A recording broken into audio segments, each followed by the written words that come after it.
Hi, I'm Juhber, and welcome back to the NSG server. Last time, we logged onto the new NSG world for the first time, and today, we're going to make a skelly grinder, get full enchanted diamond gear, make a villager breeder, and kill the dragon. Wow, busy day, huh? To start with, I grabbed some blocks for my skelly grinder. I went with white terracotta because I like the block, but I'm not making any permanent builds today, so I could have gotten anything really. Anyways, I went in search of my skelly spawner location, which I chose through the incredibly complicated and clever method of picking the one that was closest to me. But I actually like this little pond. Not that I would care if it was just my early game skelly grinder, but this is going to be much, much more than that. This is the location where I'm going to start my new dye empire. This time, maybe I won't do the whole thing in one episode. After I cleared the jungle a bit, I dug down to the dungeon and made it safe to work on. But I don't think it's actually safe.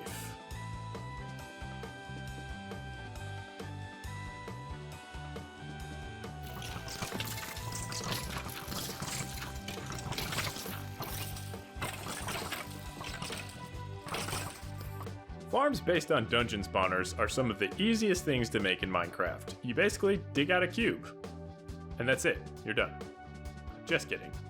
Because these farms are so simple, I decided I was going to make my own, rather than following a guide. As part of my design, I needed a dog. I have no idea where a dog is, but I went looking. On my canine quest, I ransacked a jungle temple for some free sticky pistons. Basically my favorite thing about them, because the traps are kind of trivial. After traveling all the way to my base and beyond, we found a wolf way out in the wilderness. I was super excited to tame my first pet, until I remembered my plan for him involved him sitting in a 1x1 space in the dark for the rest of time. And then I was sad. So I headed back to the skelly spawner area to doom my dog to his dimly lit dystopian future. I am making the version of this farm that uses a bubble vader to elevate the skeletons, then drop them 21 blocks so they are one-hittable. The only complicated part of this design is getting the skeletons from the water stream into the bubble vader. My thoughts were I could use a dog to scare the skeletons into it. Because in Minecraft, skeletons are afraid of dogs because they're made of bones, I guess? I needed some more food from my base, so I decided to show off my sick water bucket skills. I'm good enough to be on the national water bucket team, I swear. My food situation was getting desperate. I still hadn't developed a sustainable food source, and I'm not the most cautious person. I sprint a lot, I jump a lot, I take damage a lot. Basically, I'm a growing boy and I need a lot of food. I hate using kelp as a food source, but you can get a whole bunch of it really fast. After collecting enough food to last for probably about 30 seconds, I headed to the Nether. This would be a brief but necessary trip to collect carbonated sand, bubble dirt, soda soil, fizzy terra firma. It's actually called soul sand. We headed once again back to the future location of Juhber's dastardly dye domain. I think we're gonna need to keep working on that name. Now that I thought I had my farm internals done, I started on the facility to protect me while I farmed. If you're wondering about this design, what was I going for? What is it supposed to be? Well, please let me know when you figure it out. I guess it looks a bit like a crochet mallet?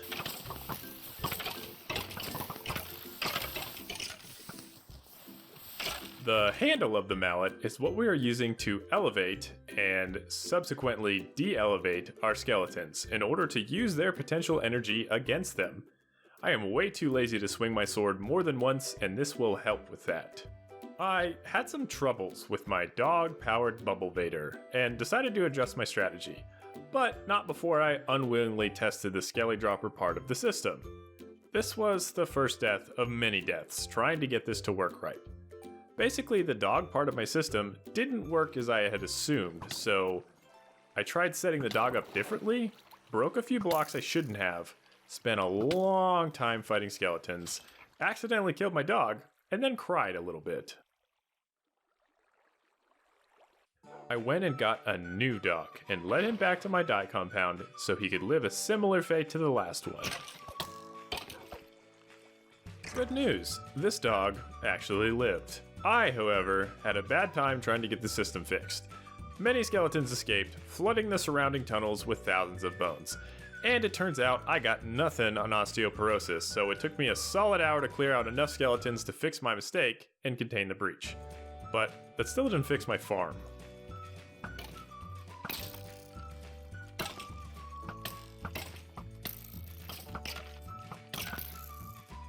I spoke to one of my server mates, the Cavalry, about how he solved this problem in his grinder, and he showed me his solution.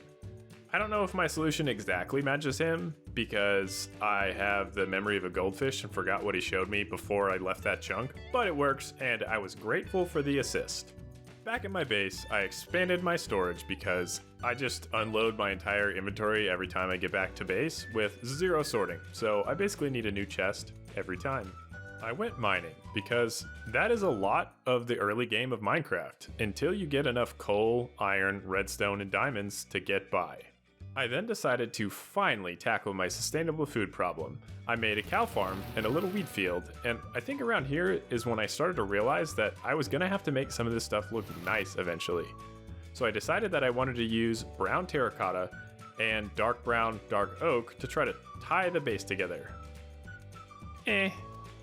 I'm not a huge fan of how this started out, but one of my favorite things to do in Minecraft is to take something that seems like it wouldn't work and figure out a way to make it look good. Maybe I can do that here. And then back into the mines, where a million diamonds shine. Guess that's why they call it Minecraft.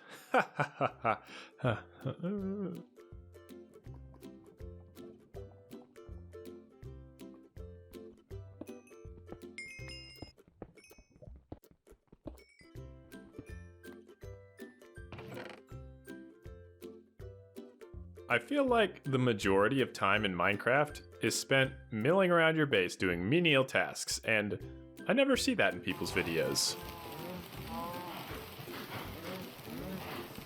I headed back over to my skelly grinder in order to start setting up my enchanting station, but I am missing a vital ingredient. Bookshelves. 15 to be exact. This is important because now we can enchant some tools. A diamond pick with efficiency and a gold pick with fortune. The reason I use gold is because it has a higher enchantment level, so it's easier to get rare enchantments on it, because I am a genius. We are now mining with some speed. Hi, I learned something recently about gold tools. They cannot be used to mine diamonds. Actually, I did some testing. They can't be used to mine anything, basically. Why did I waste levels on a golden fortune pick? I have no idea. However, there are other ways to get the enchantments we want, but that requires villagers. Probably a lot of villagers. But there is no village near me. In 1492, Juhber sailed the ocean blue. He had one boat and left from spawn. He sailed through darkness on till dawn. He needed workers to succeed, only free labor could fuel his greed, so on he went across the waves to find his new group of Minecraft villagers. I arrived at the New World and found that I had no easy way to travel inland. Luckily, I had planned for this and enchanted a shovel with efficiency, so I made quick work on these canals.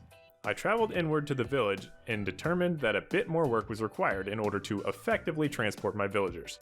So I finished my string of canals. Villagers are one of the more finicky things to mess with in Minecraft. However, once you figure out the tricks, it's not too bad. One of the tricks is that the easiest thing to move them around in is a boat. This village isn't actually the closest to my base, but it's the only one with direct water access, which means it's the fastest. So we headed back to my base and dropped off villager number 1. That's not a cage. It's a small hut, so he'll be safe while I'm gone. Villagers collected, I started working on the resources I needed to build my villager breeder. Sand, wood, and dirt, that's what little villagers are made of.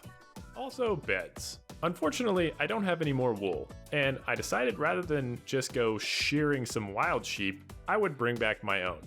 Sustainable farming and all that. Though sustainability in Minecraft has a much different outcome than in real life. I found another NSG member's base, which was sheep rich, but they weren't online to trade with, so my search continued. I finally found a couple of sheep and led them back to my base, where I plan to feed them lots and hope that they make lots of little lambs for an eventual wool farm. With the dragon fight looming in my immediate future, I decided to make full diamond gear and head off to my skelly grinder to try to get good enchantments.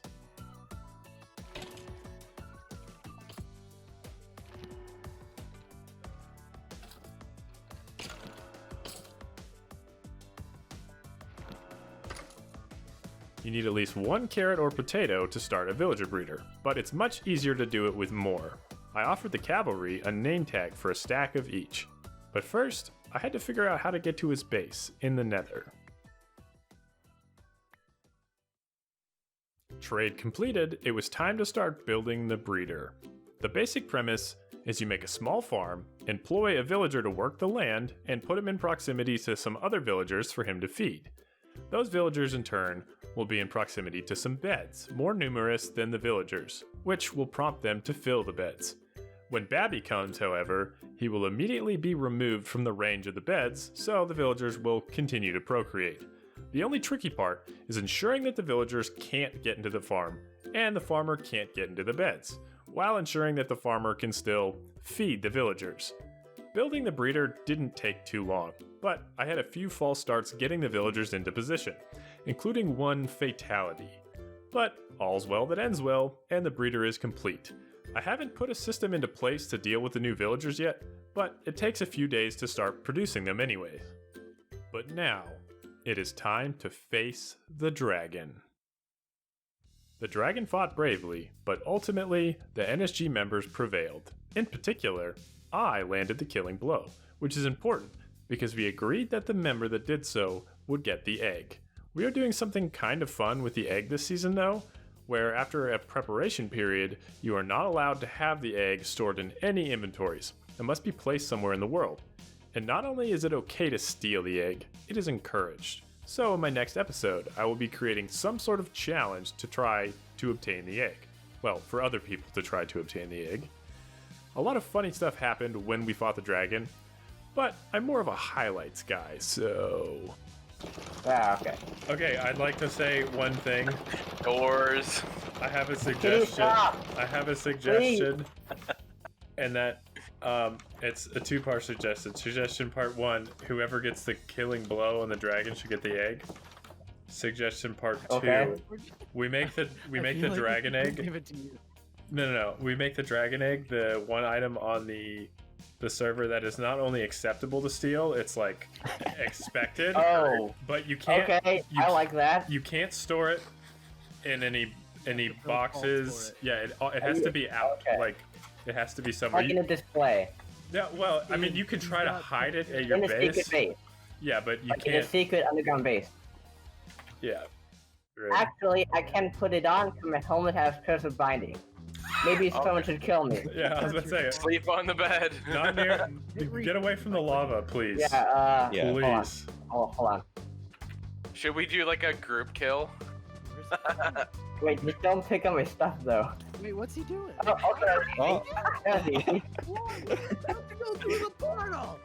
Wait, that's fine. He needs to get this helmet off. It's a gold helmet. It's got cursive binding. Yeah. I'm mad. Someone want my head? Body at his spawn point.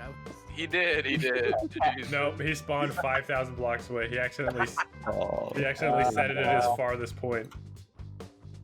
I swear it's not me. Oh. I got an Enderman chasing after me now. I hope. Come on. I hit him. I lit him on fire. How are so many arrows flying and this dragon just isn't taking Enderman down. Thank you. I'm gonna take off my helmet, my pumpkin. Does it respawn the Crystals? Yes. yeah, obsidian? Yes. yeah. Really? Hit him. Oh, that just hit me directly. Ah. It's just circling, like he's not doing anything special. Got it. Juhber got it. Juhber got it. You just hit that. You just made that. Drake, my guy. Wait, Thanks. dragon that, Juhber? Thank you. Should we leave some? Oh, thank you. Maybe we should Can leave. we go get us some? I am, yes. I have 2 stacks of rockets. That should get us a good amount.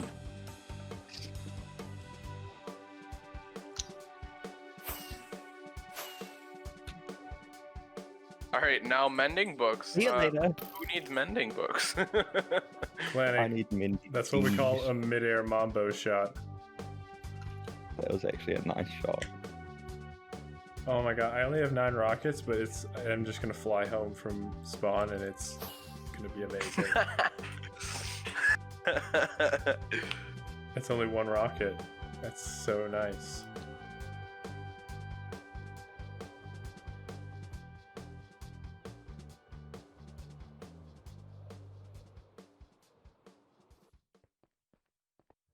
I had a lot of fun making this episode, and I hope that you had a lot of fun watching. If you did, subscribe to catch more similar content. Feel free to leave a comment, I'm really good about responding to them, and have a great day. See ya!